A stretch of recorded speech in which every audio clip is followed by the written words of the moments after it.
On the birthday of Bo Dallas, happy birthday Taylor, we got a brand new QR code at King or Queen of the Ring. For those keeping track, this QR code popped up as Bronson Reed was making his entrance. And this QR code at the very top of the page would give you a brand new video. Let's see it.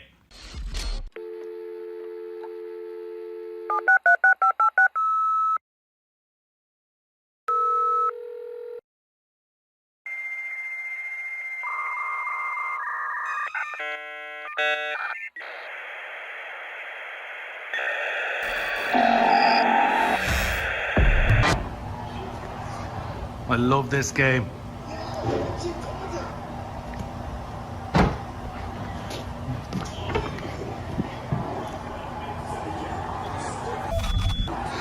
Hello?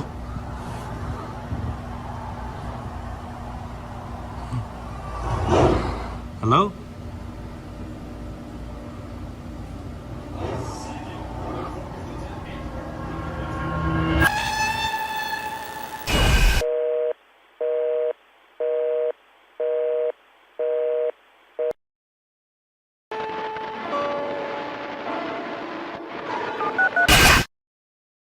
I think this is the image that's got everyone talking from that video. I think this is an inverted image of what we've seen before. Maybe a little bit further away, obviously, but it's the smile of Bo Dallas. I think we first saw this on the Twitch stream. I'm pretty sure that's what this is.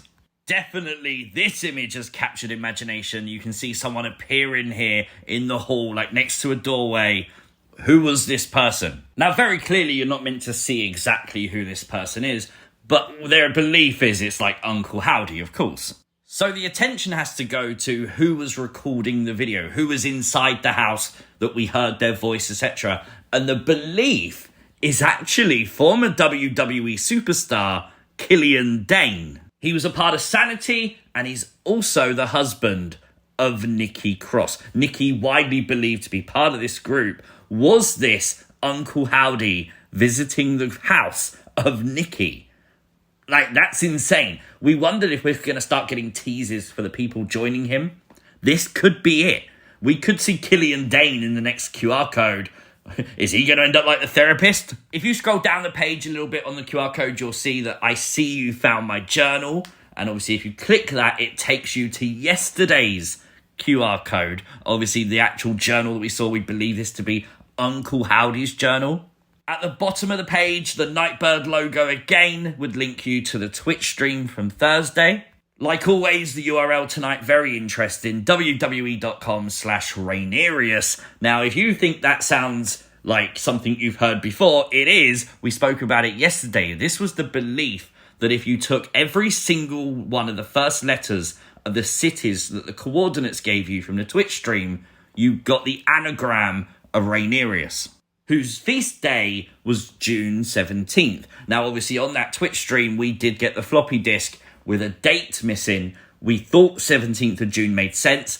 It looks like they're definitely hinting that we're correct. So the Raw after Clash at the Castle. One of the really interesting Easter eggs in this QR code video was this shot. As the person turned around to the window, a second screen is reflecting, and you can see what seems to be a person on it. Now, clearly, it does kind of resemble Nikki, but I think it's the therapist. I think this looks like a news report of the therapist being missing. What has Howdy done to the therapist? There was some binary code shown. Now, this was really interesting. It would flash up and change and add the Pluto logo, but the translation is Hello Rainerius. Is Rainerius actually going to be a character in this story and not just like a hint? This was really cool. Obviously, the game that's being played is 2K, and it's Bianca Belair versus Bayley. And of course, it is at Extreme Rules. The real-life match of this was a ladder match in 2022, the same event that Bray Wyatt would return. Now, what I would say is it's not Uncle Howdy playing the game, so I don't know how crucial that is, but it's a nice little Easter egg. Shout out to Slam, who obviously pointed this out on social media, because clearly it's just one of those really nice touches.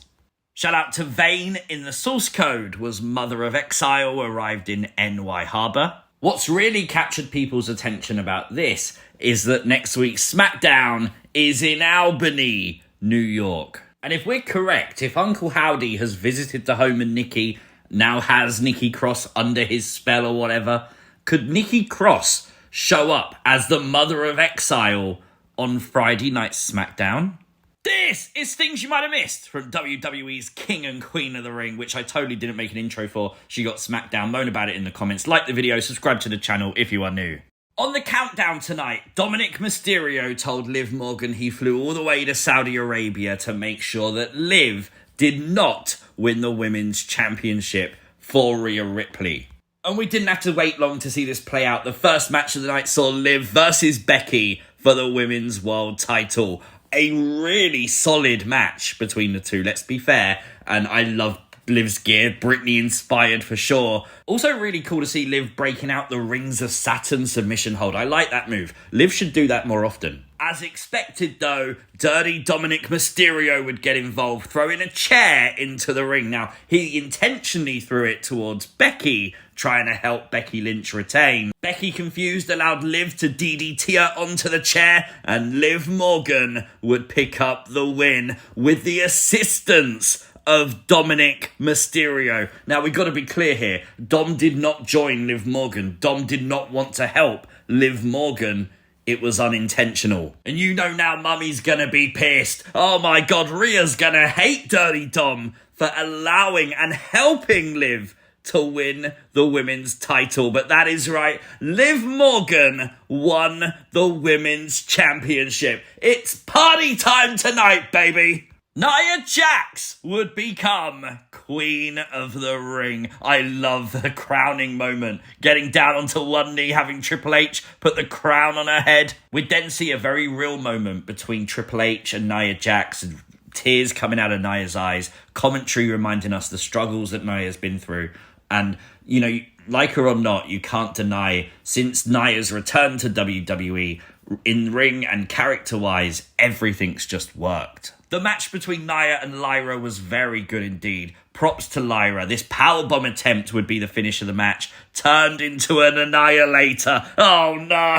Oh gosh. But now that we know Nia's the Queen of the Ring, so it's what, Nia Bayley at SummerSlam? The Intercontinental Triple Threat match absolutely cooked. Oh my god. What were they on in Saudi, man? This match was amazing. Genuinely though, the story was Otis. And what would you do to Chad Gable? Well, he'd clothesline him, but by mistake. Sami Zayn would duck out of the way.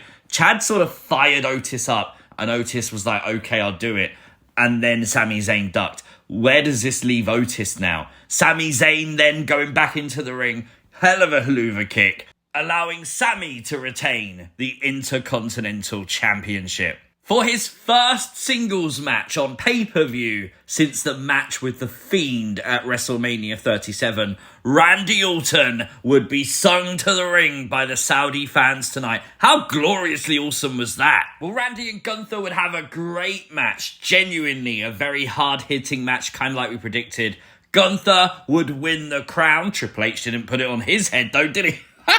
But Gunther is the brand new King of the Ring. Controversy though, Randy Orton's shoulder was nowhere near the mat.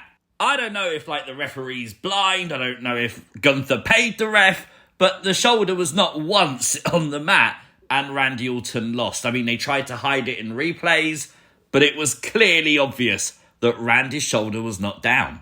Botches happen, I get that, but I hope WWE makes some kind of storyline out of this. Triple H will give us some breaking news that Drew McIntyre is medically cleared and he made the match official for Clash at the Castle for the World Heavyweight title. Drew McIntyre versus Damian Priest. These graphics look awesome, by the way, but Triple H totally trolled the Saudi fans. When he said, I'm making it official right now, they 100% thought they was getting a World Heavyweight title match. Oh my god.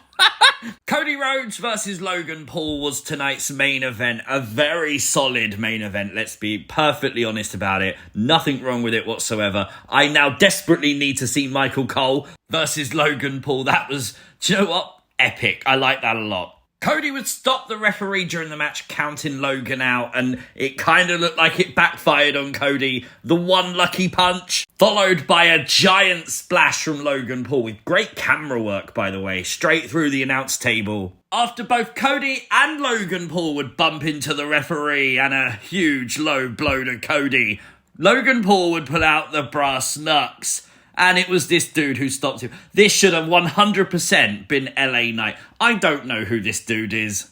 And this is his second appearance in WWE. And I won't remember him on the third time. But it allowed Cody to capitalise, hit the crossroads. Cody Rhodes retains the championship. Cody wins the main event. And no Uncle Howdy at the end of the show. A lot of people were hoping for it. It didn't happen. As we said earlier, the date now that we're sort of concentrating on is June 17th, with pure speculation and theory being that people could potentially show up. Part of the group could show up prior to that date. I thought tonight's show was fine. Genuinely, I thought it was a really good show. I thought it sort of progressed the stories a lot, especially now on the road to SummerSlam. For me, 8 out of 10. Let me know your thoughts in the comments down below. If you are new to the channel, hit the subscribe button. Turn on notifications. Don't miss an upload. Like the video, share the video, and I'll catch you next time. Peace!